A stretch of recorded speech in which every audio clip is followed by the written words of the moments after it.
হাসিনার বিরুদ্ধে ফ্যাসিবাদ বিরোধী লড়াই শুরু হয়েছে এবং সেই লড়াইয়ের সর্বশেষ পরিণতি লাভ করেছে 2024-এর জুলাই মাসে, আগস্ট মাসে যার সমাপ্তি ঘটেছে।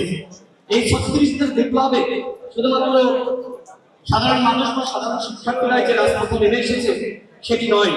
যদিও অনেকে বলে থাকেন যে এই আন্দোলনে রাজনৈতিক দলগুলোর সেরকম ভূমিকা নাই, দলগুলো আসলে কিভাবে কাজ করেছে আমার নিজেরও ছোট্ট অভিজ্ঞতা রয়েছে, আমি আপনাকে সেটি শেষ করতে চাই।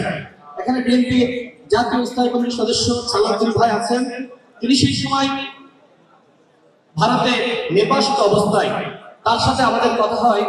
আমি তাকে বলি যে ভাই, যেহেতু রাজনৈতিক আন্দোলন করে কোনোভাবেই সরকার ঘটানো যাচ্ছে না, কোটা সংস্কার আন্দোলন যে আন্দোলনের নেতৃত্ব আমরা 2018 সালে দিয়েছি, আবারও হাসিনা কোটা ফিরে এনেছে, ছাত্র জনতা রাজপথে নেমেছে, এই আন্দোলনের রাজনৈতিক দলের সম্পৃক্ততা বাড়ানো যায় কিনা আপনি জনাব তারেক রহমানের সাথে কথা বলেন। তিনি জনাব তারেক রহমানের সাথে কথা বলেন। এরপর অনেক ইতিহাস রয়েছে। জুলাই গণ অভ্যুত্থানে বিএনপি, গণ অধিকার পরিষদ সহ যারা যুগপৎ আন্দোলনে লড়াই করেছে তারা সবাই ভূমিকা রেখেছে। আমি সর্বশেষ বলবো, যখন আন্দোলনটা থেমে গিয়েছিল, যখন মানুষ আর রাজপথে নামতে পারছে না, তখন কিন্তু রাজনৈতিক দলগুলো তাদের কিন্তু ভূমিকা রাখতে হয়েছে। আইনজীবীরা নেমে এসেছে হাইকোর্টের সামনে, আপনারা দেখেছেন ঢাকা বিশ্ববিদ্যালয় থেকে লুৎফাত ছাত্ররা নেমে এসেছে, এরা কিন্তু কোনো না কোনো দলের সাথে সম্পৃক্ত। অর্থাৎ যখন হাসিনা মানুষকে গুলি করে নির্বিচারে হত্যা করছে, মানুষের মধ্যে আতঙ্ক ছড়িয়ে পড়েছে, তখন যে পলিটিক্যাল ফাইটটা দিতে হয়েছে, তখন পুলিশের বিরুদ্ধে যে প্রতিরোধ করে তোলা হয়েছে, সেটা কিন্তু সাধারণ মানুষকে স্বৈরাচার মুক্ত হয়েছে, বেশিরভাগ মুক্ত হয়েছে, কিন্তু দেশকে এগিয়ে নিয়ে যাওয়ার দায়িত্ব হল রাজনৈতিক নেতৃবৃন্দের। সুতরাং আপনাদের সুচিন্তিত মতামত এবং রাজনীতিকে কিভাবে এগিয়ে নিয়ে যাবেন, আমরা যাতে এমন কোনো ব্যর্থতা দায় যাতে আমাদের দিকে না আসে।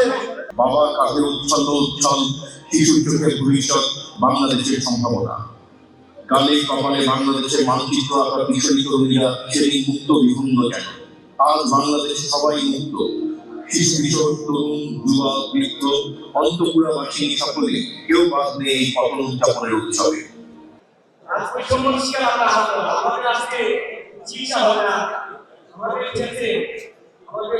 আমাদের যারা আহত ভাই আছে তাদেরকে হাসপাতালে ঢুকতে দেয় না। ঠিক আছে, আপনাদের প্রতি আমাদের জাতীয়তাবাদী কাছে আমার আকুল আবেদন, ঠিক আছে, আপনারা আমাদের হাসপাতালে গিয়ে দেখেন আসলে আপনারা আমাদের সবসময় দেখছেন আমার আপনাদের প্রায় আত্মীয় বলি যে আপনারা আমাদের খুব সময় দেন। আমাদের ঈদের আগে হাসপাতালের ডিরেক্টর বলছে তোমরা বাড়িতে যাও, এমনি ঠিক করো, ঠিক করার পরে আমরা আবার করার আসবা, এটাকে আমরা ভর্তি নিব। কিন্তু ওনারা আমাদের আর ভর্তি নেয় নাই, ওনারা আমাদের ভর্তি নেয় নাই, আমাদের আউটডোরে দুটো চিকিৎসা করতে আছে। আমার অনেক প্রায় আসতে ভাই এখানে হাসপাতাল ঢুকতে পারে না।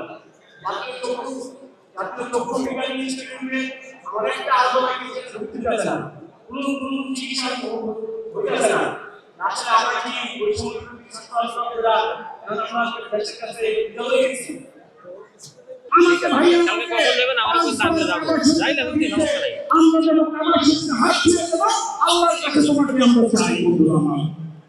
আমরা কিন্তু সেই নেতার রাজনীতি করি, আমরা কিন্তু ভয় পাই না, আমরা ভয় পাই নাই।